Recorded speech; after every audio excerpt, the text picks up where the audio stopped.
നിങ്ങളായിരിക്കുന്ന ഇടങ്ങളിൽ കർത്താവ് സൂക്ഷിക്കുകയും അനുഗ്രഹിക്കുകയും ചെയ്യട്ടെ എന്ന് വിശേഷാൽ പ്രാർത്ഥിക്കും.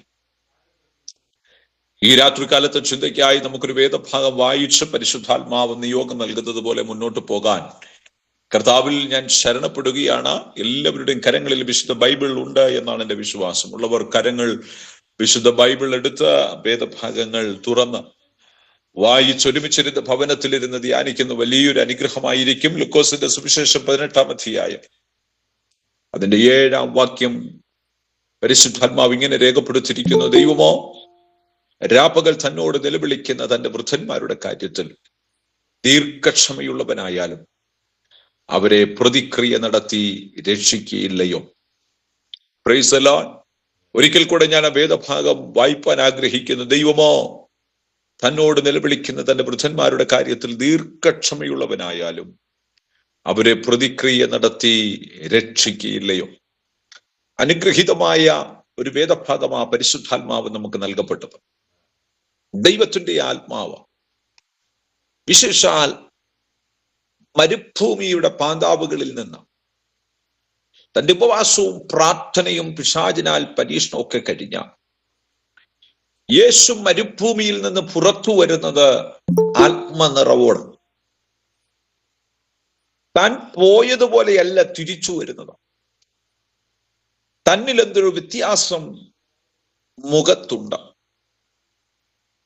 കാരണം യേശു ക്രിസ്തുവിന്റെ ശുശ്രൂഷയുടെ മേഖലയുടെ ആരംഭം, തന്റെ മേൽ വ്യാപരിക്കപ്പെട്ട ദൈവകൃപയുടെ മഹത്വത്തിന്റെ ആരംഭം പിശാചിന്റെ തന്ത്രങ്ങളെ വചനത്താൽ തകർത്തു കളഞ്ഞുകൊണ്ടാണ്. താഴേക്ക് ചാടുക, കല്ലിനോട് അപ്പമാകുക എന്നൊക്കെ മരുഭൂമിയിൽ തന്റെ ഉപവാസം കഴിഞ്ഞപ്പോൾ പറയുമ്പോൾ പിശാചിന്റെ ആ ആശകൾക്ക് എതിരെ സ്വർഗത്തിലെ ദൈവത്തിന്റെ വചനമായി പറഞ്ഞ ആ പൈശാചിക തന്ത്രങ്ങളെ തന്റെ പുത്രൻ അവിടെ തകർത്തു കളയുകയാണ്. അങ്ങനെയെങ്കിൽ നാം ഇന്ന് രാത്രിയുടെ യാമത്തിൽ ഒരുമിച്ച് ഈ ഓൺലൈൻ മീറ്റിംഗിന്റെ മധ്യത്തിൽ കടന്നു വന്നിരിക്കുമ്പോൾ പിശാച് എത്ര നമ്മുടെ മേൽ വാദം കെട്ടി വെല്ലുവിളിച്ചു നിന്നാലും ഇന്ന് രാത്രി നമ്മുടെ നാവിൽ ഉയരട്ടെ യഹോവയുടെ വചനം മുളപ്പിക്കുന്ന വചനമാണ്. യഹോവയുടെ വചനം വാതിലുകളെ തുറക്കുന്ന വചനമാണ്. യഹോവയുടെ വചനം കെട്ടുകളെ പൊട്ടിക്കുന്നതാണ്. യഹോവയുടെ വചനം ചില മേഖലകളിൽ മേൽ എനിക്ക് വഴികളെ തുറന്നു തരുന്നതാണ്. അങ്ങനെയെങ്കിൽ ആ വിശുദ്ധ കരങ്ങൾ ഉയർത്തി നാം ഒരുമിച്ച് നമ്മുടെ ഭവനത്തിൽ ഇരുന്നു കൊണ്ട് നമ്മുടെ ദേശത്തിനു വേണ്ടി പ്രാർത്ഥിക്കണം. ആ വചനം എടുക്കാൻ ഈ ആയുസ്സിൽ എനിക്ക് കൃപ നൽകിയ ദൈവത്തിന് നന്ദി പറയാൻ, യെസ്, എനിക്ക് ആയുസ് തന്ന ദൈവത്തിന് നന്ദി പറയാൻ, എനിക്ക് ആരോഗ്യം തന്ന ദൈവത്തിന് നന്ദി പറയാൻ. എന്തിനാ നന്ദി പറയേണ്ടത്? അവന്റെ പെട്ടകം ഈ ആയുസ്സിൽ എനിക്കെടുക്കാനുള്ള ഒരു കൃപ കർത്താവ് തന്നല്ലോ. അത് ദൈവത്തിന്റെ മഹത്വമാണ്. ആ മഹത്വകരമായ ദൈവിക പ്രവൃത്തിയുടെ മധ്യത്തിൽ നാം ഒരുമിച്ച് ദൈവത്തിന്റെ പാദപീഠത്തിൽ ഇരിക്കുമ്പോൾ ഈ ശബ്ദം നാം കേൾക്കപ്പെടുന്നത് നമ്മുടെ ഭവനത്തോട് മാത്രമല്ല, നാം ആയിരിക്കുന്ന ദേശത്തിന്റെ 4 അതിരുകളിലേക്ക് ഈ വചനത്തിന്റെ ആഴങ്ങൾ ഒന്ന് പടർന്നു പന്തലിക്കപ്പെടാൻ പോകുകയാണ്.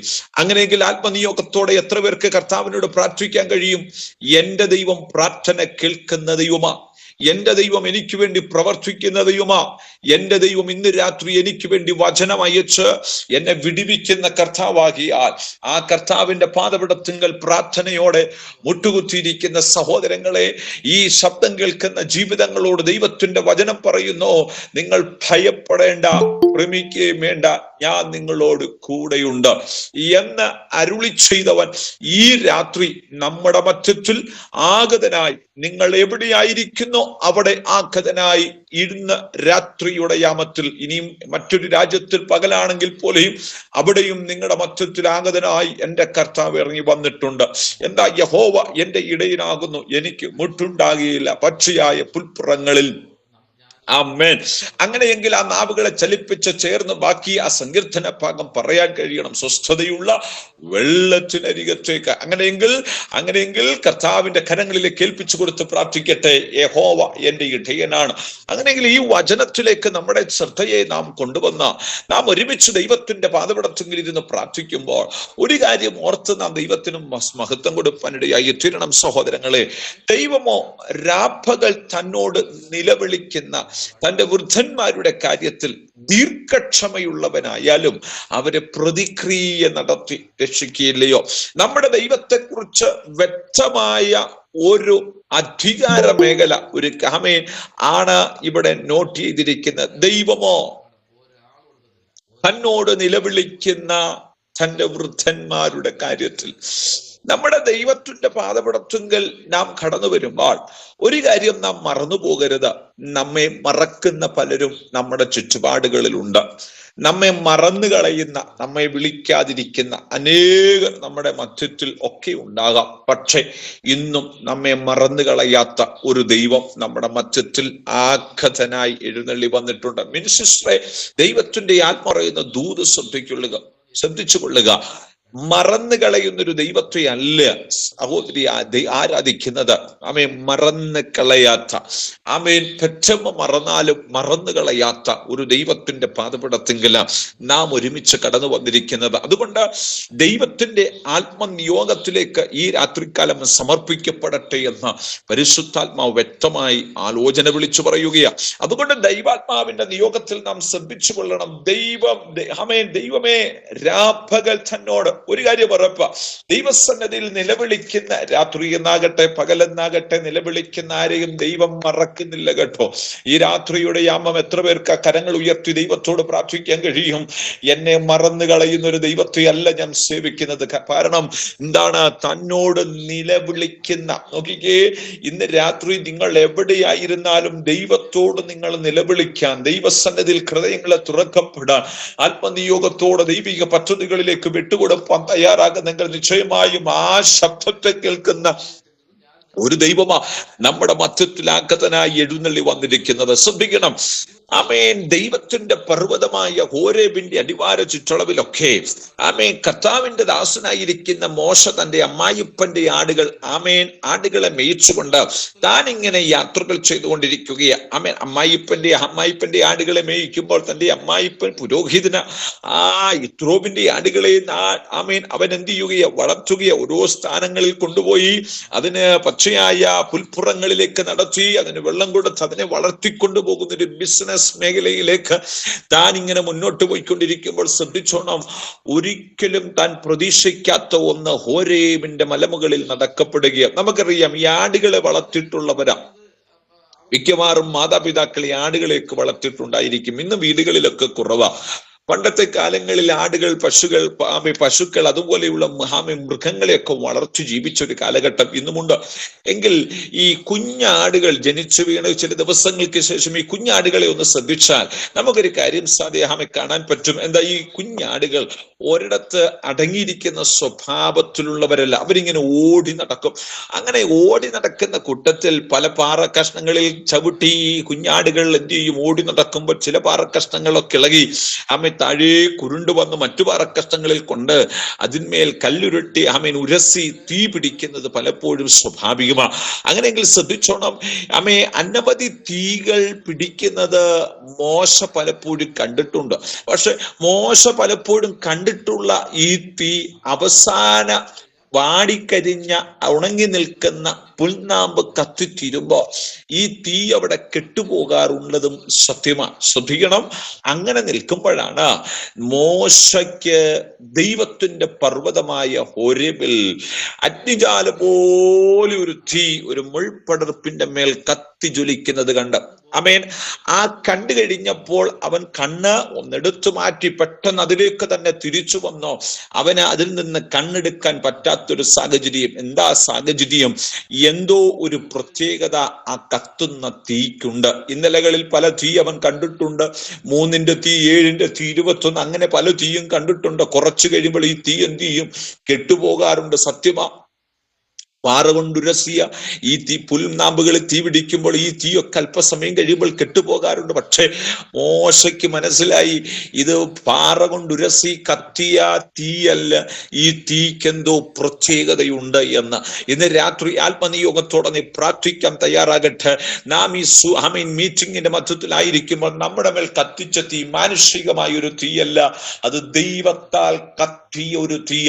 ആ തീയുടെ സാന്നിധ്യം അറിയാൻ ആഗ്രഹിക്കുന്ന ദൈവമക്കളെ, നിങ്ങളുടെ ഹൃദയങ്ങളെ പരിശുദ്ധാത്മാവിന് മാത്രം ഒന്ന് വിട്ടുകൊടുത്ത് ആ പരിശുദ്ധാത്മാവിന്റെ നിയോഗ തലങ്ങളിലേക്കൊന്ന് ഒരുമിച്ച് കടന്നു വരാൻ തയ്യാറാക്കുന്നെങ്കിൽ, ഹെബ്രോനിൽ വെളിപ്പെട്ട, ഹോരബിൽ വെളിപ്പെട്ട, നസ്രയത്തിൽ വെളിപ്പെട്ട, കാൽവറിയിൽ വെളിപ്പെട്ട ദൈവത്തിന്റെ തേജസ് ഇന്ന് നിങ്ങളുടെ ഭവനാങ്കണത്തിന്റെ ഉള്ളറകളിലും വെളിപ്പെടുത്തുവാൻ പിതാവായ ദൈവം വിശ്വസ്തനായിരിക്കെ ഇന്ന് രാത്രി എത്ര പേർക്ക് കർത്താവിനോട് പ്രാർത്ഥിക്കാൻ ഇടയായി തീരണം. മരണത്തെ ജയിച്ചവനായ യേശുക്രിസ്തു, മരണത്തിന്റെ തലങ്ങളെ തകർത്തു കളഞ്ഞ യേശുക്രിസ്തു തന്റെ പുത്രൻ മുഖാന്തരം മരണഭാഷങ്ങളെ എന്നേക്കുമായി അടിച്ച് പുത്രൻ കല്ലറക്കകത്തളങ്ങളിൽ നിന്ന് പുറത്തു വരുമ്പോൾ സ്വർഗത്തിന് ഒരേ ഒരു പദ്ധതി ഉണ്ടായിരുന്നുള്ളൂ, മാനവരാശിയുടെ രക്ഷ. ആ രക്ഷ പ്രാപിപ്പാൻ ഇന്ന് രാത്രി നിങ്ങൾക്കൊരവസരം ദൈവത്തിന്റെ ആത്മാവ് ഇട്ടുതരുമ്പോൾ ഈ ശബ്ദം നിങ്ങൾ മറന്നു കളയരുത്. മാനവരാശിക്ക് വേണ്ടി യേശു തന്റെ രക്തം കാൽവറിയിൽ ചൊരിഞ്ഞുവോ? അത് സത്യമാണോ? ആ ചൊരിഞ്ഞെങ്കിൽ ആ രക്തത്തിന്റെ പ്രാധാന്യത എന്താണ് പാസ്റ്റർ എന്ന് നിങ്ങൾ ചോദിച്ചേക്കാം. പക്ഷേ ദൈവത്തിന്റെ വചനത്തിന്റെ ആഴങ്ങളിലേക്ക് പോകുമ്പോൾ ഒരു കാര്യം ദൈവത്തിന്റെ ആത്മാവ് നമ്മെ ശക്തമായി പഠിപ്പിക്കുന്നു. യേശു ക്രിസ്തുവിന്റെ രക്തത്തിന് ശക്തിയുണ്ട്. ആ രക്തം വെറും കാൽവറിയുടെ മണ്ണിൽ മാത്രമല്ല ഒഴുക്കപ്പെട്ടത്, ആ രക്തം കാൽവറിയിൽ ഒഴുക്കപ്പെട്ടിരിക്കുന്നു എന്നുള്ളതും സത്യമാണ്. പക്ഷേ ആ രക്തത്തിന്റെ ശക്തി ദേശത്തിന്റെ, ലോകത്തിന്റെ 4 തലങ്ങളിലേക്ക് അതങ്ങ് പടർന്നു പന്തലിക്കപ്പെടാനിടയായി തീർന്നു. എങ്ങനെയാ പാസ്റ്റർ? തന്റെ വചനം കേട്ട് തന്നെ ഹൃദയത്തിൽ സ്വന്തം രക്ഷിതാവായി സ്വീകരിച്ചവരുടെ മേൽ ഇന്ന് രാത്രിയിലും ചലിക്കപ്പെടുന്ന രക്തത്തിന്റെ ശക്തി നമുക്കറിയാം. വെറുമൊരു കാളയുടെ രക്തമല്ല കാൽവറിയിൽ നമുക്ക് വേണ്ടി ഒഴുക്കപ്പെട്ടത്, സാക്ഷാൽ ജീവനുള്ള ദൈവത്തിന്റെ പുത്രനായ ക്രിസ്തുവിന്റെ രക്തം. ശ്രദ്ധിക്കണം, ആ രക്തത്തിന്റെ പ്രാധാന്യത നിങ്ങൾ മറന്നു പോകരുത്. എന്റെ ശബ്ദം കേൾക്കുന്ന സഹോദരങ്ങളെ, കാളയുടെ രക്തമല്ല നിങ്ങളെ വീണ്ടെടുത്തത്, ഒരാടിന്റെ രക്തമല്ല നിങ്ങളെ വീണ്ടെടുത്തത്, ഒരു പ്രാവിന്റെ രക്തമല്ല നിങ്ങളെ വീണ്ടെടുത്തത്, സാക്ഷാൽ ദൈവത്തിന്റെ പുത്രനായ ക്രിസ്തുവിന്റെ രക്തം. അത് പുണ്യാഹ രക്തമാണ്. ശ്രദ്ധിക്കണം, ഈ രാത്രി നമ്മെ വീണ്ടെടുത്തിരിക്കുന്ന ഒരു മാനുഷികമായ നിലപാടല്ല, പിന്നെയോ സ്വർഗത്തിന്റെ പദ്ധതിയാ. അത് വീണ്ടെടുപ്പിന്റെ രക്തമാ, അത് നിർദോഷ രക്തമാ, അത് നിഷ്കളങ്ക രക്തമാ, അത് വിലയേറിയ രക്തമാ, അത് മോചനത്തിന്റെ രക്തമാ, അത് ശുദ്ധീകരണത്തിന്റെ രക്തമാ, അത് നിത്യജീവന്റെ രക്തമാ.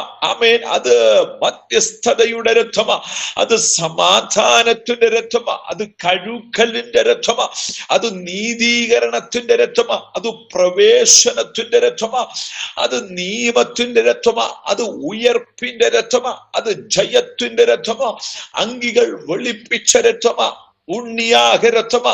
ഒന്നുകൂടെ ഞാൻ കൂട്ടി പറയുന്നു, അത് സംസാരിക്കുന്ന രക്തമാണ്. ഇന്ന് രാത്രി നിങ്ങൾക്ക് വേണ്ടി സംസാരിക്കുന്നത് വെറുമൊരു പാസ്റ്ററല്ല, യേശു ക്രിസ്തുവിന്റെ സംസാരിക്കുന്ന വചനം തന്നെ.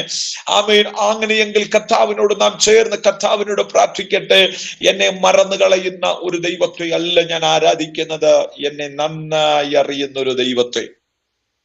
അങ്ങനെയെങ്കിൽ ഹോരേബിന്റെ മലമുകളിലേക്ക് മോശ നടന്നു കയറുമ്പോൾ മോശയ്ക്ക് ഒറ്റ ഉദ്ദേശമുണ്ടായിരുന്നുള്ളൂ. ഇന്നലെ കണ്ട തീ പോലുള്ളൊരു തീയല്ല ഇത്, ഇതിനകത്ത് എന്തോ ഒരു വ്യത്യാസമുണ്ട്. അങ്ങനെ ഒരു തലത്തിലാ സഹോദരങ്ങളെ നിങ്ങൾ കടന്നു വന്നിരിക്കുന്നത്. ഒന്ന് കയറാൻ തയ്യാറാക്കാമോ? ആ ദൈവത്തിന്റെ പർവ്വതമായ ഹോരേബിലേക്ക് എത്ര ദൈവമക്കൾ ഇന്ന് രാത്രി മനസ്സ് തുറന്ന് ഒന്ന് അപ്പന്റെ കരങ്ങളിലേക്കൊന്ന് വിട്ടുകൊടുത്ത് പ്രാർത്ഥിക്കാനിടയായി തീരും. കർത്താവേ, ഞാൻ കടന്നു വരാൻ പോകുന്നത് ദൈവത്തിന്റെ പർവ്വതമായ ഹോരേബില്. അരാരത്ത് പർവ്വതത്തിൽ നോഹയെ കർത്താവ് കൊണ്ടുറപ്പിച്ചതിന്റെ പുറകിൽ വലിയ പദ്ധതിയുണ്ട്. നിങ്ങളെയും ദൈവം ആക്കി വെച്ചിരിക്കുന്ന ദേശത്തിന്റെ നടുവിൽ ജോലി മേഖലകളിൽ കർത്താവ് കൊണ്ട് ഉറപ്പിച്ചു നിർത്തിയിരിക്കുന്ന ദൈവത്തിന് വലിയ പദ്ധതിയുണ്ട്. ഇന്ന് രാത്രി ഓർത്തുകൊള്ളുക, നമ്മെ ദൈവം നട്ട് നാം ആയിരിക്കുന്ന ഇടം ശ്രേഷ്ഠമായ ഇടമാണ്. ആ ശ്രേഷ്ഠതയുള്ള ഇടത്ത് ദൈവത്തിന്റെ ആത്മാവ് നമ്മെ കൊണ്ടു നിർത്തിയിരിക്കുമ്പോൾ നാം അധൈര്യപ്പെടുകയല്ല വേണ്ടത്. ഈ രാത്രി ശ്രേഷ്ഠതയുടെ നടുവിൽ ദൈവത്തിന്റെ ആത്മനിയോഗത്തോടെ പ്രാർത്ഥിക്കാൻ തയ്യാറാകണം. അതുകൊണ്ട് സരിത എന്ന് പറയുന്ന ആ ഒരു ഇമേജിനോട് ദൈവത്തിന്റെ ആത്മാവ് പറയുന്നത്, നിങ്ങളെ കുടുംബമായി നിങ്ങളെ ആക്കി വെച്ചിരിക്കുന്ന ഇടം ദൈവത്താൽ നിർമ്മിതമാണ്. ആ ദൈവത്താൽ നിർമ്മിതമായ ഇടത്തുനിന്ന് ഓടിക്കാൻ പദ്ധതികൾ, ആലോചനകൾ പിശാച് പലതിൽ കൂടെ ആവിഷ്കരിച്ചപ്പോൾ ഒരു കാര്യം ഉറപ്പ, ദൈവത്തിന്റെ നീതിയുടെ ആവരണം ചലിക്കപ്പെടുന്നിടത്ത്, ദൈവത്തിന്റെ മഹത്വം ചലിക്കപ്പെടുന്നിടത്ത് ഇന്ന് രാത്രി ഒരു ദൈവിക നീതി വെളിപ്പെട്ടു വരാൻ പോവുക. ആത്മനിയോഗത്തോടെ പ്രാർത്ഥിക്കാൻ തയ്യാറാകട്ടെ, ആത്മനിയോഗത്തോടെ ഒരുങ്ങി ദൈവസന്നിധിയിൽ നിലവിളിക്കാൻ തയ്യാറാകട്ടെ. ഇന്ന് രാത്രി ദൈവത്തിന്റെ ആത്മനിയോഗത്തിന്റെ ആഴ ചലനങ്ങൾ എന്റെ മേൽ വ്യാപരിക്കപ്പെടണം. എന്റെ മേൽ ആ ദൈവകൃപ വ്യാപരിക്കപ്പെടണം. എന്റെ മേൽ ആ ദൈവിക ശക്തി വ്യാപരിക്കപ്പെടണം. ആ കുടുംബത്തോട് ദൈവാത്മാ പറയുന്നു, ദൈവിക നീതിക്ക് മുന്നിൽ, ദൈവിക പദ്ധതിക്ക് മുന്നിൽ നിങ്ങൾ സമർപ്പിക്കപ്പെടുക. ആ സമർപ്പിക്കപ്പെടുന്ന പക്ഷം ദൈവത്തിന്റെ മഹത്വകരമായ ഒരു തലം പ്രതിക്രിയ ചെയ്യുന്നത് പോലെ ദൈവത്തിന്റെ നീതി നിങ്ങളുടെ ലൈഫിന്റെ മേൽ കർത്താവ് അയച്ച് ചില പണികളെ കർത്താവ് ചെയ്ത്, ചില ആത്മീയ മുന്നേറ്റങ്ങളെ കർത്താവ് തന്ന, അതിനപ്പുറത്ത് ദൈവത്തിന്റെ നീതി നിങ്ങളുടെ ഭൗതിക മേഖലയ്ക്കകത്ത് എന്റേതെന്ന് പറയത്തക്ക രീതിയിൽ എന്റെ ദൈവം ചില ചലനങ്ങൾ നിങ്ങളുടെ ലൈഫിലേക്ക് അയക്കുന്നത് പരിശുദ്ധാത്മാവ് എന്നോട് പറയുന്നു. ഈ രാത്രി ആത്മനിയോഗത്തോടെ ദൈവത്തിന്റെ കരങ്ങളിലേക്ക് ഏൽപ്പിച്ചു കൊടുത്ത് പ്രാർത്ഥിക്കട്ടെ. എന്റെ ദൈവമേ, ഈ രാത്രി എന്നോട് സംസാരിക്കണമേ. എന്റെ ദൈവത്തിന്റെ നീതി എന്റെ മേൽ ചലിക്കപ്പെടണമേ എന്ന ആത്മാവിൽ കർത്താവിന്റെ കരങ്ങളിലേക്ക് നിങ്ങൾ വിട്ടുകൊടുത്ത് പ്രാർത്ഥിക്കുന്നെങ്കിൽ വയലിൽ ഇറങ്ങാനുണ്ട്, വയലിൽ നിന്ന് ചില ഗോതമ്പ് പൊറുക്കിയെടുക്കാനുണ്ട്, വയലിൽ നിന്ന് ചില നന്മകൾ പൊക്കിയെടുക്കാൻ ദൈവം വിശേഷമായ ഒരു അഭിഷേകം നിങ്ങളുടെ മേൽ പകർന്നത് മറന്നു കളയരുതെന്ന് ദൈവത്തിന്റെ ആത്മാവ് വ്യക്തമായി ദൂത് വിളിച്ചു പറയുന്നു.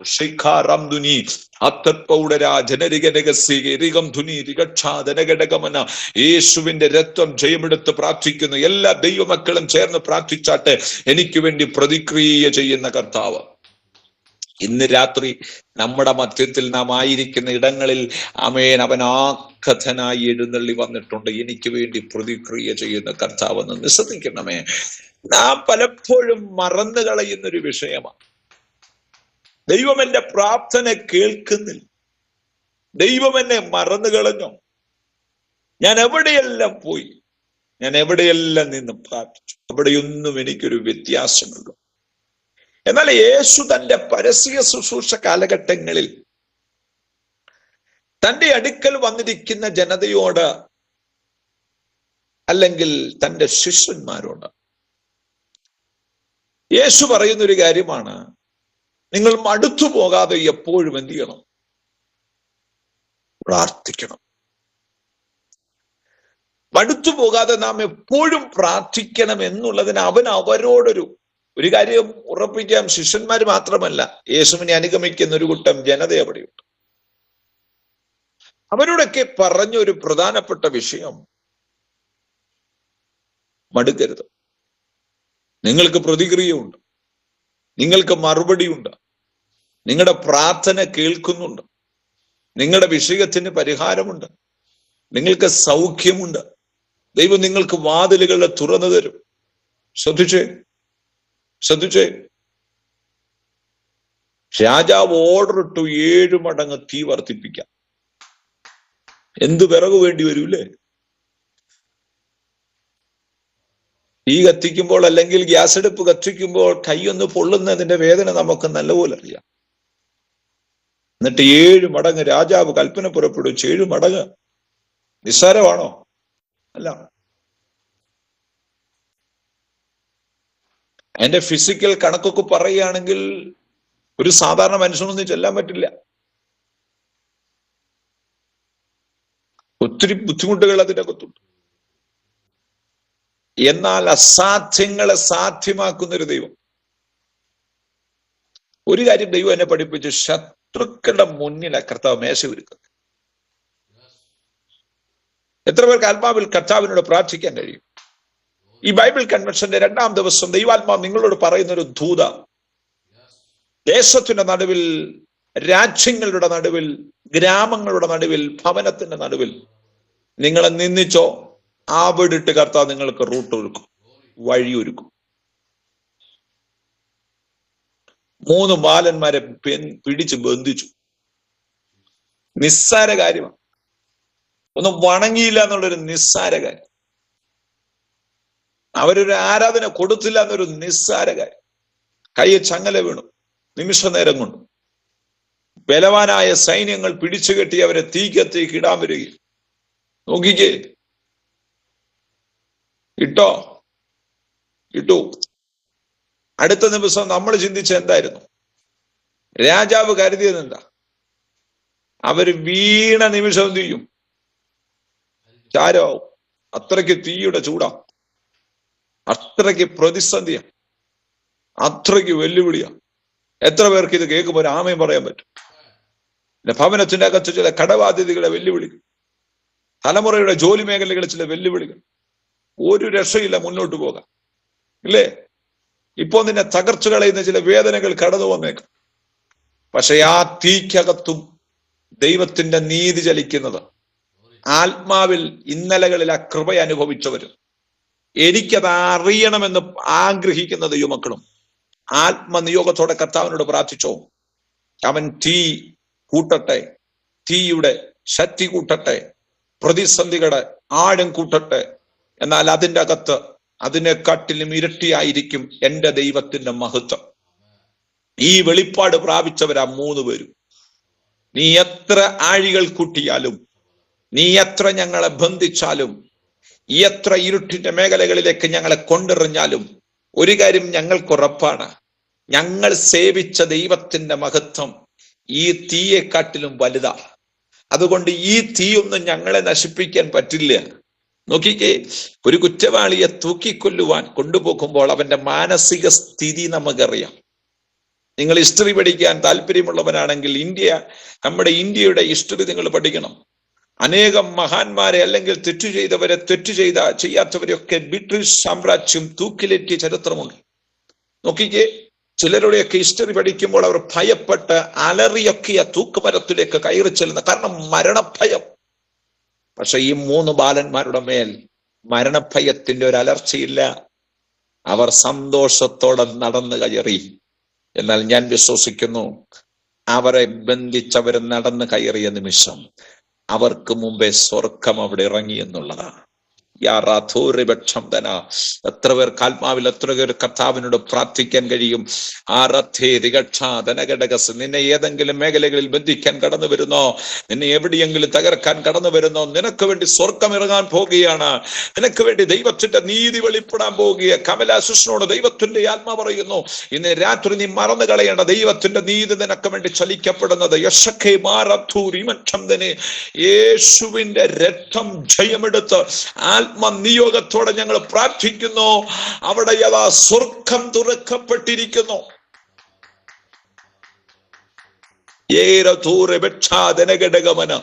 രക്തത്താൽ ജയം, രക്തത്താൽ ജയം. ആത്മനിയോഗത്തോടെ എത്ര പേർക്ക് കർത്താവിനോടൊന്ന് പ്രാർത്ഥിക്കാൻ കഴിയും? കർത്താവേ, സ്വർഗം എന്റെ വിഷയത്തിമേ തുറന്നോ.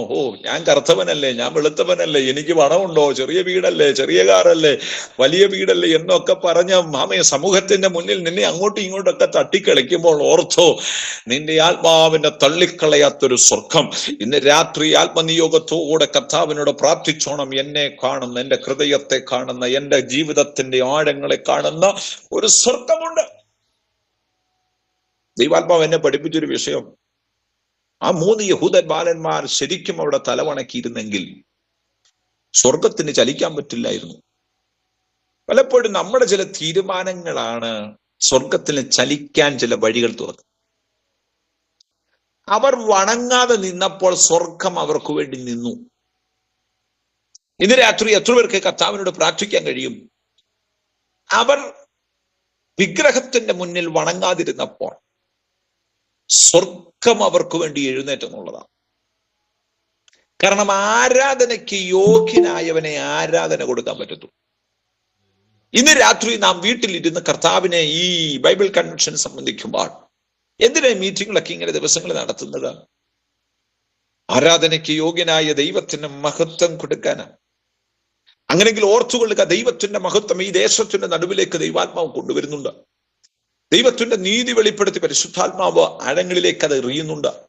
ഇന്ന് രാത്രി ആ ആഴങ്ങളിലേക്ക് ഇറങ്ങിച്ചെന്ന് ചിലതിനെ പൊറുക്കിയെടുക്കാൻ നീ തയ്യാറായാൽ നിന്നെ തുടരുതെന്ന് ഞാൻ ചിലരോട് കൽപ്പിക്കും. ദൂത് മനസ്സിലായവർക്ക് എന്നെ സ്തോത്രം ചെയ്യുകയാണ്.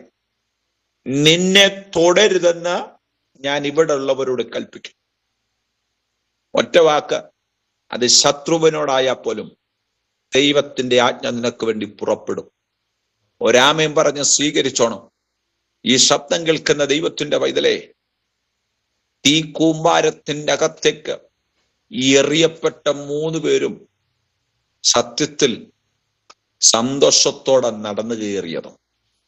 അവർക്കറിയാം, ഞങ്ങളുടെ ദൈവം സൈന്യങ്ങളുടെ യഹോവയാ. ആ സൈന്യങ്ങളുടെ യഹോവയുടെ പാദപീഠത്തിങ്കൽ ഞങ്ങൾ ഇരിക്കുമ്പോൾ ഞങ്ങളുടെ മേൽ വ്യാപരിക്കപ്പെടുന്ന ദൈവശക്തി, രാജാവെ, നീ നിർമ്മിതമാക്കിയെടുത്ത തീയെക്കാട്ടിലും വലുതാ. കാരണം ഈ തീ പണ്ട് ഹോരേബിൽ വെളിപ്പെട്ടത് ഞങ്ങൾക്കറിയാം. പക്ഷെ ഇന്ന് രാത്രി നാം ഒന്ന് എടുത്തു പറഞ്ഞോണം, ഈ തീയുടെ ഗുണം ഞാനും അനുഭവിച്ചിട്ടുണ്ട്. മർക്കോസിന്റെ മാളിക മുറിയിൽ ദൈവസന്നിധിയിൽ കാത്തിരുന്ന തന്റെ ഭക്തന്മാരുടെ മേൽ വ്യാപരിക്കപ്പെട്ട ദൈവകൃപ അത് ദേശത്തേക്ക് പടർന്നു കയറി 4 അതിരുകളെ പൊട്ടിച്ച് ഇന്ന് രാത്രി നമ്മുടെ കുടുംബങ്ങളിലേക്കൊന്നും വരാനും കർത്താവ് കൃപ ചെയ്തതിനെ ഓർത്ത് അക്കരമുയർത്തി കർത്താവിനോട് പ്രാർത്ഥിച്ചോണം. ആ കൃപ എന്റെ ഭവനത്തിലേക്ക് വരാൻ കർത്താവിനിക്ക് ലഭിച്ച ഭാഗ്യത്തിനായി ഞാൻ എൻ്റെ ദൈവത്തിന് സ്തോത്രം ചെയ്യുന്നു. ശ്രദ്ധിക്കണേ, 3 എറിഞ്ഞു. രാജാവ് ചിന്തിച്ചത് മറ്റൊന്ന്, പക്ഷെ രാജാവ് കണ്ടത് സ്വർഗത്തിന്റെ നീതി. നിനക്ക് വേണ്ടി കർത്താവ് പ്രതിക്രിയ ചെയ്യില്ലെന്ന് ആരാ പറഞ്ഞു? നിനക്ക് വേണ്ടി കർത്താവ് പ്രവർത്തിക്കത്തില്ലെന്ന് ആരാ പറഞ്ഞു? ഇന്ന് രാത്രി നാവ് ചലിപ്പിച്ചെന്ന് പറഞ്ഞ് നിനക്ക് വേണ്ടി പ്രവർത്തിക്കുന്നൊരു കർത്താവ് ഉണ്ടാവും. മനുഷ്യൻ പറയും, നിനക്ക് വേണ്ടി കർത്താവ് പ്രവർത്തിക്കത്തില്ല, ഇത് തട്ടിപ്പാണ്. ഒന്നൊക്കെ വിളിച്ചു പറയുമ്പോൾ ഓർത്തുകൊള്ളുക, എനിക്ക് വേണ്ടി പ്രവർത്തിക്കുന്ന ഒരു സ്വർഗമുണ്ട്. സ്വർഗം എങ്ങനെയാ പ്രവർത്തിച്ചത്? 4-മനായി ഒരുവൻ അവിടെ ഇറങ്ങി. അവൻ അവരുടെ ഇടയിൽ കൂടെ, നോക്കിക്കേ, 4-മനായി അവിടെ ഇറങ്ങുക മാത്രമല്ല, അവരുടെ ബന്ധിച്ച ബന്ധനത്തിന്റെ തലങ്ങൾ അവിടെ കത്തി. ആ ബന്ധനത്തിന്റെ മേഖലകൾ ചാരമായത് ആത്മാവിൽ ഇന്ന് രാത്രി തിരിച്ചറിയുന്ന ദൈവമക്കൾ ആത്മനിയോഗത്തോടെ കർത്താവിനോട് പ്രാർത്ഥിച്ചേ, ഈ രാത്രി എനിക്ക് വേണ്ടി ചലിക്കുന്ന ഒരു സ്വർഗം ഇതിന്റെ മധ്യത്തിലുണ്ട്. എനിക്ക് വേണ്ടി പ്രവർത്തിക്കുന്ന ഒരു സ്വർഗത്തിലെ കരം ഇതിന്റെ മധ്യത്തിലുണ്ട്. ആത്മനിയോഗത്തോടെ കർത്താവിനോട് പ്രാർത്ഥിച്ചോണം. ദൈവത്തിന്റെ ആത്മാവേ, ഞങ്ങൾ ഈ ബൈബിൾ കൺവെൻഷന്റെ നടുവിലേക്ക് കടന്നു വന്ന ദേശത്തോട് സുവിശേഷം ദൈവത്തിന്റെ ആലോചനകൾ പ്രസന്റ് ചെയ്യുമ്പോൾ ദൈവത്തിന്റെ ആത്മാവ് പറയുന്നു, ദൈവ നീതി എനിക്ക് വേണ്ടി ചലിക്കുന്നത്, എനിക്ക് വേണ്ടി പ്രവർത്തിക്കുന്നത് ആത്മമണ്ഡലത്തിൽ നിന്നുകൊണ്ട് ഇന്ന് രാത്രി പരിശുദ്ധാത്മാവിന്റെ നിയോഗത്തോടെ കാണാൻ എൻ്റെ ദൈവം എനിക്ക് വേണ്ടി അവൻ വെളിപ്പെടുന്ന കൃപകളെ ആത്മനിയോഗത്തോടെ സ്തോത്രം ചെയ്ത് തിരിച്ചറിയാൻ നാം ഈ രാത്രികാലം തയ്യാറാക്കണം. അതുകൊണ്ട് ദൈവത്തിന്റെ ആത്മാവിടെ പറയുന്നത്, രാപ്പകൽ തന്നോട് നിലവിളിക്കുന്ന തന്റെ വൃദ്ധന്മാരുടെ കാര്യത്തിൽ ദീർഘക്ഷമയുള്ളവനായാലും അവരെ പ്രതിക്രിയ നടത്തി രക്ഷിക്കുകയല്ലയോ. നമ്മുടെ യേശു ക്രിസ്തുവിനെ കുറിച്ചുള്ള ഒരു പ്രധാന പ്ലസ് പോയിന്റ് അവിടെ പറയുന്നൊരു, എന്റെ കർത്താവ് ദീർഘക്ഷമയുള്ളവനാണ്. ശ്രദ്ധിക്കണേ, നമ്മുടെ കർത്താവ് ആരാണ്? ദീർഘക്ഷമയുള്ളവനാണ്. നീ പാപത്തിൽ വീണുപോയി, നിന്നെ മറന്നു കളഞ്ഞു എന്നല്ല, നിന്നെ പാപത്തിൽ നിന്ന് വിടിവിപ്പാൻ കർത്താവ് കാത്തിരിക്കുക. അവിടെ ശ്രദ്ധിക്കണം, എന്തുകൊണ്ടായിരിക്കാം വൈദ്യനായിരിക്കുന്ന ലൂക്കോസ് യേശു ദീർഘക്ഷമയുള്ളവനാന്ന് പറയാൻ കാരണം? അനവധി ചിന്തകൾ ഉണ്ടെങ്കിൽ തന്നെയും ദൈവാത്മാവ് എനിക്ക് തന്ന ഒരു വെളിപ്പാട് നിങ്ങളുടെ മുന്നിൽ ഞാൻ ഷെയർ ചെയ്യാൻ ആഗ്രഹിക്കുകയാണ്. നമുക്ക് മിസ്രൈം മക്കളെ നല്ലതുപോലെ അറിയാം അല്ലെ? ആ മിസ്രൈം മക്കളെ നല്ലതുപോലെ അറിയുമ്പോൾ തന്നെ മിസ്രൈമിന്റെ വളർച്ച അവരെ കൊണ്ടായിരുന്നോ നടന്നത്? അല്ല, ഇസ്രായേൽ മക്കളുടെ ബ്ലഡാണ് ആ മണ്ണിനെ മണ്ണാക്കിയത്.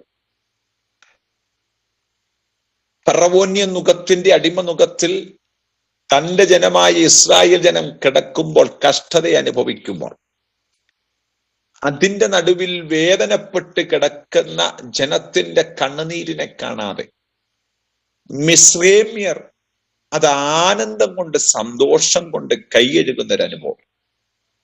ഇന്ന് രാത്രി ആത്മാവിൽ എത്ര പേർക്ക് കർത്താവിനോട് പ്രാർത്ഥിക്കാൻ കഴിയും?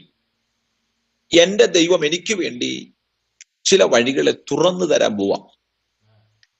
അങ്ങനെ മിസ്രൈമിയ ജനതയെ, മിസ്രൈമിയ രാജ്യത്തെ വിട്ട് തന്റെ വാറ്റത്ത സന്തതികളായ ഇസ്രായേൽ ജനം മിസ്രൈമിൽ നിന്ന് മോശ മുഖാന്തരം പുറത്തു വന്ന വാറ്റത്വം എന്ന കനാൻ ദേശത്തേക്ക് അവർ യാത്രയാകുമ്പോൾ ഒറ്റ ഉദ്ദേശമുണ്ടായിരുന്നുള്ളൂ.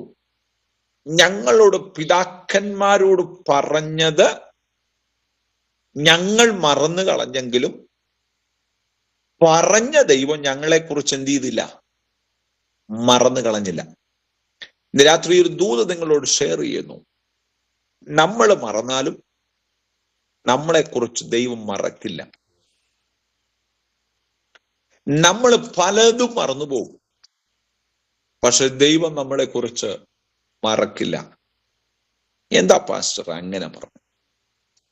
ഫിലോമോന്റെ ലേഖനത്തിലേക്ക് പോകുമ്പോൾ ഫിലോമോന്റെ ലേഖനത്തിൽ ഒരു കാര്യം വ്യക്തമായി രേഖപ്പെടുത്തിയിട്ടുണ്ട്. ഫിലോമോന്റെ ഭവനത്തിൽ ഒരു സഭയുണ്ടായിരുന്നതായി ചരിത്രം രേഖപ്പെടുത്തുന്നു. എന്നാൽ ഈ ഭവനത്തിൽ നിന്ന് എന്നോ ഓടിപ്പോയ ഒരു വ്യക്തിത്വമാണ് ഒണോസിമോസ്. ആ ഒണോസിമോസിനെ പിന്നെ തിരികെ വരുത്തുന്നത് സുവിശേഷം നിമിത്തമാണ്.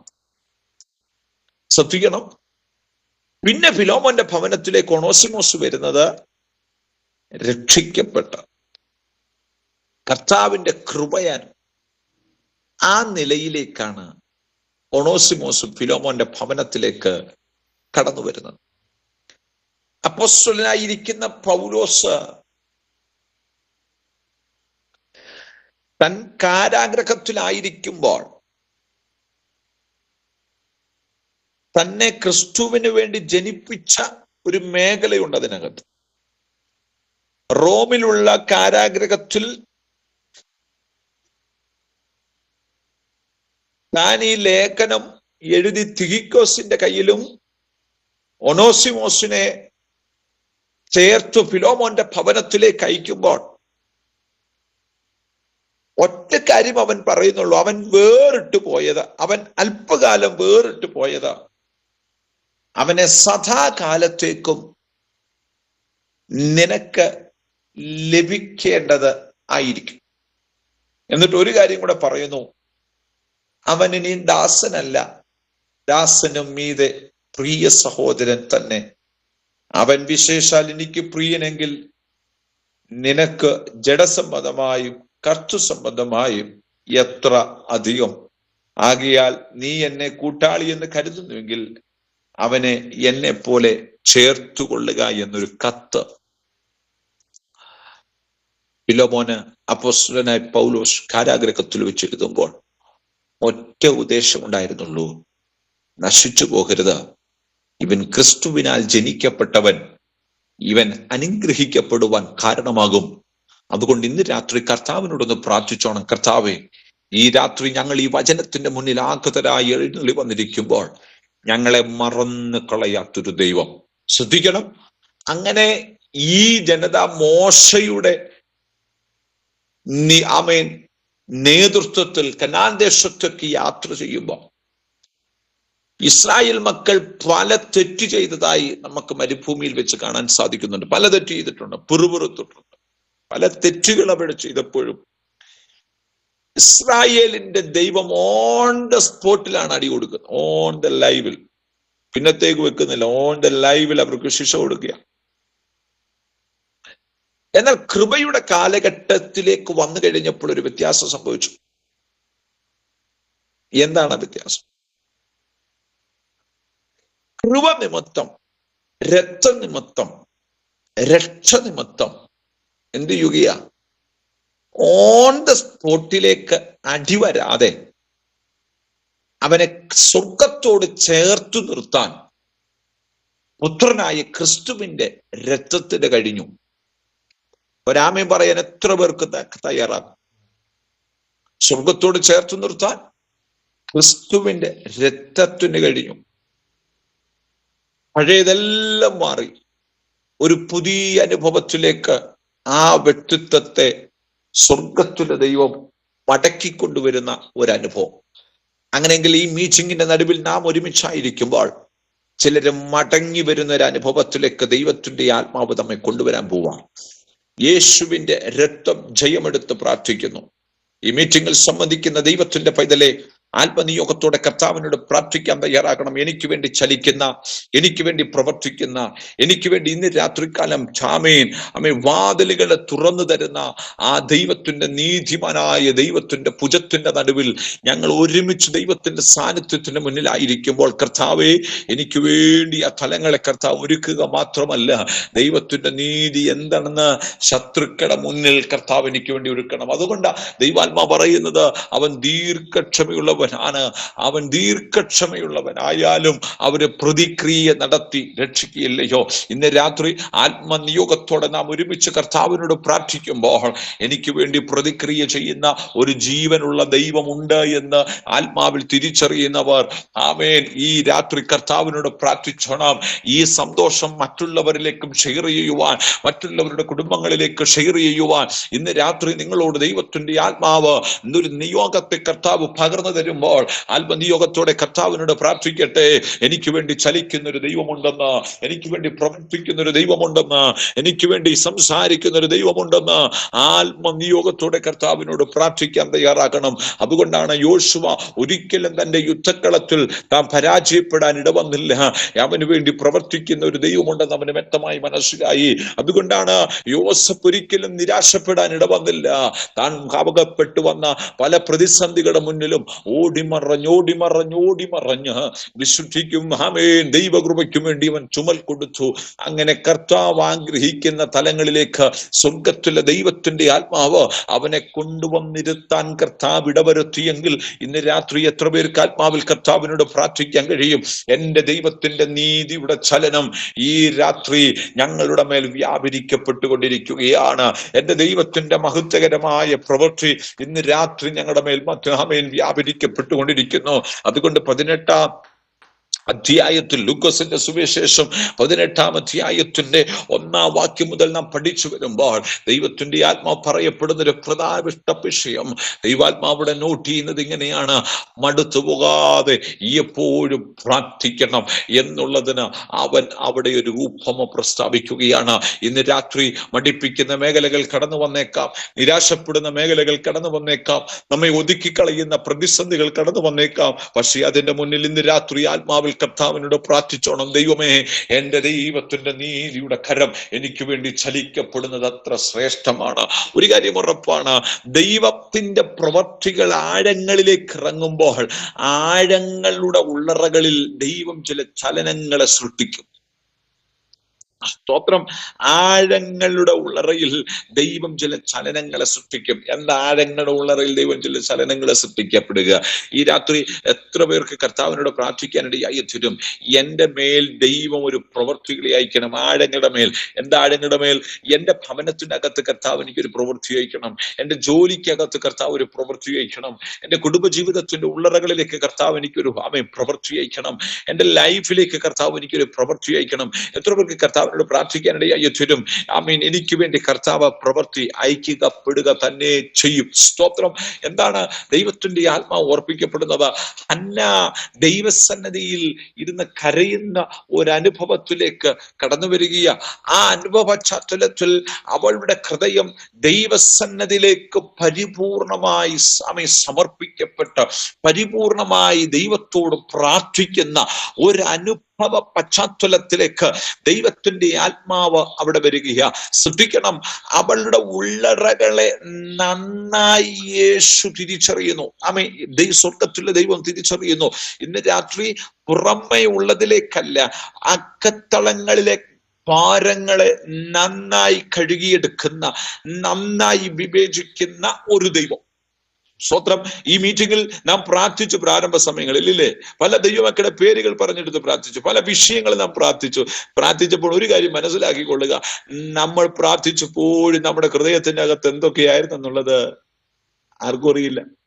പക്ഷെ സ്വർഗത്തിലെ ദൈവത്തിന് നന്നായി അറിയാം. നീ പ്രാർത്ഥിച്ചപ്പോഴും നിന്റെ ഹൃദയം എവിടെയൊക്കെ പോയെന്നും ഏതൊക്കെ രാജ്യത്തിൽ പോയെന്നും എന്തൊക്കെയായിരുന്നു എന്റെ മനസ്സിൽ കിടന്ന് ചിന്തിച്ചെന്നെല്ലാം ആർക്കറിയാം? സ്വർഗത്തിലെ ദൈവത്തിന് നന്നായി അറിയാം. അതുകൊണ്ട് ജൽപ്പനവാക്കല്ല, ഹൃദയം തുറന്ന് ദൈവത്തെ ആരാധിക്കുന്ന, ഹൃദയം തുറന്ന് ദൈവത്തിന് മഹത്വം കൊടുക്കുന്ന ഒരനുഭവത്തിലേക്ക് പരിശുദ്ധാത്മാവ് ഇന്ന് രാത്രി നമ്മളെ കൊണ്ടുവരുമ്പോൾ, ആത്മാവിൽ എത്ര പേർക്ക് കർത്താവിനോട് പ്രാർത്ഥിക്കാൻ തയ്യാറാകും?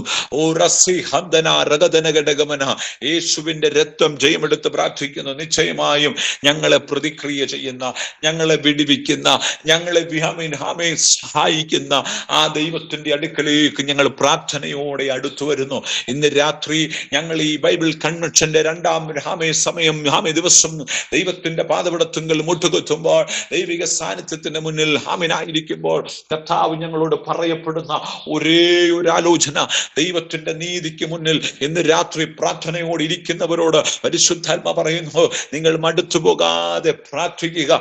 നിങ്ങൾക്ക് വേണ്ടി പ്രവർത്തിക്കുന്ന ഒരു ദൈവത്തിന്റെ നീതി ഇന്ന് രാത്രി നിങ്ങളായിരിക്കുന്ന ഇരിപ്പിടങ്ങളുടെ മേൽ പരിശുദ്ധാത്മാവ് നിങ്ങളായിരിക്കുന്ന വിഷയങ്ങളുടെ മേൽ ദൈവത്തിന്റെ നീതി വെളിപ്പെടുന്നത് ആത്മാവിൽ തിരിച്ചറിയാൻ തയ്യാറാകണം. അതുകൊണ്ട് തങ്കന്മാ എന്ന് പറയുന്ന ആ ഇമേജിനോട്, ആ കുടുംബത്തോട് പരിശുദ്ധാത്മാ വ്യക്തമായി ഓർപ്പിച്ച് ദൈവാത്മാ ഒരു ദൂത് വിളിച്ചു പറയുന്നത്, മടുത്തു പോകേണ്ട വിഷയങ്ങൾ ചിലത് ജീവിതത്തിന്റെ അകത്തളങ്ങളിലേക്ക് കയറി വന്നപ്പോഴും ദൈവം തോൽക്കാൻ അനുവദിച്ചില്ല എന്നുള്ളതും സത്യമാണ്. ഹല്ലേലൂയ. മാതാപിതാക്കളെ, ദൈവം നിങ്ങളെ ദേശത്തിന്റെ നടുവിൽ തോറ്റുപോകാൻ ദൈവം അനുവദിച്ചില്ല. തലമുറയെ കർത്താവിന്റെ നാമത്തിനു വേണ്ടി നിർത്തുക മാത്രമല്ല, എന്റെ ദൈവത്തിന്റെ നീതി ചലിക്കപ്പെടുന്നത് യേശുവിന്റെ രക്തം ജയമെടുത്ത് പ്രാർത്ഥിക്കുന്നു. വിശേഷാൽ മാതാവിനോട് ദൈവാത്മാ പറയുന്ന ദൂതിങ്ങനെയാ, അകത്തളങ്ങളിൽ കരയുന്നത് ആരും കണ്ടില്ല എന്നുള്ളത് സത്യമാ.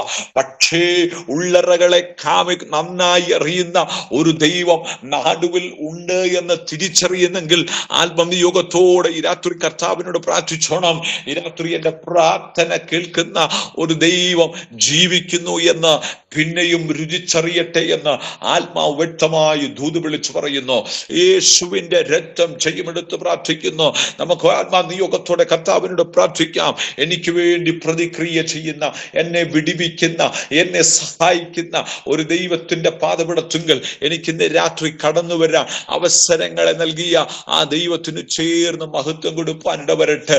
അതുകൊണ്ടാ ദൈവത്തിന്റെ ജനമേ, മരിച്ച് മഞ്ചത്തിൽ കിടന്നവനെ പോലും യേശു ബാല്യക്കാര എഴുന്നേൽക്കുക എന്ന് താൻ സ്നേഹത്തോടെ വിളിച്ചു പറയും. നോക്കിക്കേ, യേശു ഒരിടത്തും മരിച്ചവനെന്ന് വിളിച്ചില്ല. വിളിച്ചോ? ലാസർ മരിച്ച് എത്ര ദിവസമായി? യേശു വന്നപ്പോൾ 4 ദിവസമായി. അസ്ഥി വേർപെടുന്ന സമയം, മാംസം നാടിഞരമ്പുകൾ അഴുകി തുടങ്ങുന്ന സമയം, ലാസറെ പുറത്തു വരിക, അവൻ അവനെ അടക്കിയ കല്ലറയ്ക്ക് ഉള്ളറകളിൽ നിന്ന് ഓപ്പണായി വരിക. യേശു പറയ, ബാല്യക്കാരെ എഴുന്നേൽക്കുക. മരിച്ചവൻ എഴുന്നേറ്റിരുന്നു സംസാരിച്ചെന്നാണ്. ഇന്ന് രാത്രി എത്ര പേർക്ക് കർത്താവിനോട് പ്രാർത്ഥിക്കാനിടയായി തീരും? അവൻ മഹമേൻ ആ വീടിന്റെ അകത്ത്, ആ വീടിനെ താൻ ഉയർത്തി കാണിക്കാതെ, ഉയർപ്പിനെ ഉയർത്തി കാണിച്ചതിന്റെ വലിയ പദ്ധതിയുടെ ആഴം പിന്നീടാണ് കാൽവറിയിൽ വെളിപ്പെട്ടു വരുന്നത്. ശ്രദ്ധിക്കണേ, പിന്നീടാണ് കാൽവറിയിൽ വെളിപ്പെട്ടു വരുന്നത്. എന്തിനാണ് കാൽവറിയിൽ ആ മഹത്വം വെളിപ്പെട്ടു വന്നത്? മരിച്ചു എന്നുള്ള കാര്യം സത്യമാണ്, അത് കള്ളമല്ല. പക്ഷെ ആ മരിച്ചു എന്നുള്ള ആ സത്യത്തെ സ്വർഗത്തിലെ ദൈവം അടിവരയിട്ടത് തൻ്റെ ശിഷ്യന്മാരിൽ ഒരാൾ തന്നെ ചുംബനം ചെയ്ത് തന്നെ ഒറ്റിക്കൊടുത്തപ്പോൾ സ്വർഗത്തിന്റെ പ്രവചന ദൂതുകൾ സ്റ്റാർട്ടപ്പായി തുടങ്ങി. കാൽവറി കുറിച്ചുള്ളത്, തന്റെ പുത്രൻ മരിക്കും എന്നുള്ള കാര്യം സത്യമാണ്. അവനെ ആരുമടക്കാത്ത കല്ലറയിൽ അവനെ അടക്കം ചെയ്യും എന്നുള്ളതും സത്യമാണ്. പക്ഷെ അവന്റെ ഉയർപ്പിനെതിരെ, പിശാച് കളിച്ച കളിക്കെതിരെ സ്വർഗത്തിലെ ദൈവം അവിടെ ഇറങ്ങി. അവന്റെ ശരീരം ഉയർക്കാതിരിക്കാൻ മഹാപുരോഹിതന്മാർ അടക്കമുള്ളവർ പീലാത്തോസിന്റെ അടുക്കൽ പോയി ആ കല്ലറയ്ക്ക് ഉറപ്പുവരുത്തിയപ്പോഴും, ഇന്ന് രാത്രി ഓർത്തുകൊള്ളുക, അവിടെ അവസാനം വെളിപ്പെട്ട നീതി സ്വർഗത്തിന്റെ നീതിയായിരുന്നു. ഇന്ന് രാത്രി ദൂത ദൈവാത്മാവ് നിങ്ങളോട് ഷെയർ ചെയ്യുന്നു. എവിടെയെല്ലാം നിന്റെ വളർച്ചയ്ക്കെതിരെ ഒതുക്കമിട്ടാലും, എവിടെയെല്ലാം നിനക്കെതിരെ വിരോധമായി ചലനം സംഭവിപ്പിച്ചാലും, പരിശുദ്ധാത്മാവ് വ്യക്തമായി പറയുന്നു, ദൈവത്താൽ നിയമിതമായ ചില കഷ്ടതകളിൽ കൂടെയാണോ നീ പോകുന്നതെങ്കിൽ ആ കഷ്ടതയ്ക്ക് അവസാനം എന്റെ ദൈവത്തിന്റെ നീതി നിന്റെ മേൽ ചലിക്കും. ഒരാമേ പറഞ്ഞ് എത്ര പേർക്ക് കർത്താവിനോട് പ്രാർത്ഥിക്കാനിടയായി തീരും. ദൈവത്തിന്റെ നീതി നിന്റെ മേൽ ചലിക്കപ്പെടുക തന്നെ ചെയ്യും. ശ്രദ്ധിക്കണേ, ഇയ്യോബിന്റെ ലൈഫിലേക്ക് കയറി വന്നൊരു പ്രതിസന്ധി. മാറി നിന്ന് പലരും പറഞ്ഞത് പോരാട്ടമാണ്, ദേശത്തിന്റെ വെല്ലുവിളി, ആഭിചാരം, മന്ത്രവാദം എന്നൊക്കെ പലരും പറഞ്ഞില്ലേ, സത്യ. പക്ഷേ ആ സത്യത്തെയൊക്കെ മറിച്ചു കളഞ്ഞത് എങ്ങനെയാ? നഷ്ടപ്പെട്ടത് ഇരട്ടിയായി തന്റെ ലൈഫിലേക്ക് വന്നു കയറാൻ തുടങ്ങിയപ്പോൾ ഈ കഷ്ടത ദൈവത്താൽ വന്നതൊന്നും, ഈ കഷ്ടതയുടെ നടുവിൽ മഹത്വമെടുത്തത് ഇയ്യോബിന്റെ കുടുംബമല്ല. നഷ്ടപ്പെട്ടുപോയ ആടുമാടുകളും കുതിരകളും ഒട്ടകങ്ങളും തിരിച്ചു വന്നപ്പോഴല്ല അവൻ മഹത്വമെടുക്കാൻ തുടങ്ങിയത്, ദൈവത്തിന്റെ നീതിയുടെ ചലനം. യെസ്, ഇന്ന് രാത്രി ആത്മാവിൽ എത്ര പേർക്ക് പ്രാർത്ഥിക്കാൻ കഴിയും? പിശാച് തോറ്റ ഇടം, യേശുവിന്റെ രക്തം ജയമെടുത്ത് പ്രാർത്ഥിക്കുന്നു. പിശാച് ഇയ്യോബിന്റെ ദൈവത്തോടുള്ള വിശ്വസ്തതയുടെ മുന്നിൽ പിശാച് പദ്ധതി ഇട്ടിരുന്നത് അവന്റെ നാവ് കൂടെ ഒന്ന് ഈ ദൈവത്തിന് വിരോധമായി സംസാരിച്ചിരുന്നെങ്കിൽ അവനെ എന്നേക്കുമായി തകർത്ത് കളയാമായിരുന്നു, അല്ലേ? പക്ഷേ സ്വർഗത്തിന്റെ നീതി മറ്റൊന്നായിരുന്നു. അവൻ മൗനമായിരുന്ന് ദൈവം ആരെന്ന് കണ്ടു. പുറപ്പാട് പുസ്തകത്തിൽ യഹോവ തന്റെ ജനത്തോട് പറയുന്നൊരു കാര്യം ശ്രദ്ധിക്കും, നിങ്ങൾ മിണ്ടാതെ ഇരുന്ന് ഇസ്രായേലിന്റെ ദൈവം ആരെന്ന് എന്ത് ചെയ്യണം? കണ്ടുകൊള്ളണം. ഇന്ന് രാത്രിയെ ദൂത് പരിശുദ്ധാത്മാവ് നിങ്ങളോട് വ്യക്തമായി പറയും, നിങ്ങൾ മിണ്ടാതിരുന്ന നമ്മൾ സേവിക്കുന്ന ദൈവം ആരാന്ന് ഈ രാത്രി ആത്മാവിൽ തിരിച്ചറിഞ്ഞുകൊള്ളണം. നോക്കിക്കേ, കാൽവറിയിലും അതേ റൂട്ട് തന്നെയാ തമ്പുരാൻ വെളിപ്പെടുത്തിയത്. സൈലന്റായി നിന്ന് അവസാന പോയിന്റ്സിൽ നോക്കിക്കേ, സ്വർഗം ചലിക്കാൻ തുടങ്ങി. രക്തം ജയം. ആ ചതിയൻ ജീവനോടിരുന്നപ്പോൾ കൽപ്പിച്ചു 3-ാം നാൾ ഉയർത്തെഴുന്നേൽക്കുമെന്ന്. അതിനെതിരെ കല്ലറ റോമൻ ഭരണകൂടത്തിന്റെ മുദ്ര വെച്ച് കല്ലറയ്ക്ക് ഉറപ്പുവരുത്തി ആ കല്ലറയുടെ വാതിൽ പുറത്തു വരരുതെന്ന് പറഞ്ഞ് മൂടപ്പെട്ടിരിക്കുന്ന മേഖലകളെ സ്വർഗത്തിലെ ദൈവം അതിനെ തകർത്തു കളഞ്ഞ് പുറത്തു തന്റെ പുത്രനെ കൊണ്ടുവരാൻ ഇടവന്നെങ്കിൽ ഇന്ന് രാത്രി പ്രാർത്ഥിക്കുന്ന ദൈവമക്കൾ ആത്മാവിലൊന്ന് സ്തോത്രം ചെയ്ത് ഈ രാത്രി നാം ദൈവത്തോട് പ്രാർത്ഥിച്ചോണം. പിശാച് നീ എത്ര മൂടി വെച്ചാലും എന്റെ ദൈവത്തിന്റെ മഹത്വം ചലിക്കപ്പെടുമ്പോൾ നിന്റെ ഓരോ പദ്ധതികളും ഓരോ കെട്ടുകളും ഇതിന്റെ അകത്തളങ്ങളിൽ നിന്ന് അഴിയാൻ തുടങ്ങും. ഈ രാത്രി ആത്മാവിൽ എത്ര പേർക്ക് പ്രാർത്ഥിക്കാൻ കഴിയും? ഇന്ന് രാത്രി ചിലരുടെ മേൽ പരിശുദ്ധാത്മാവ് തൊടുവാൻ പോകുകയാ.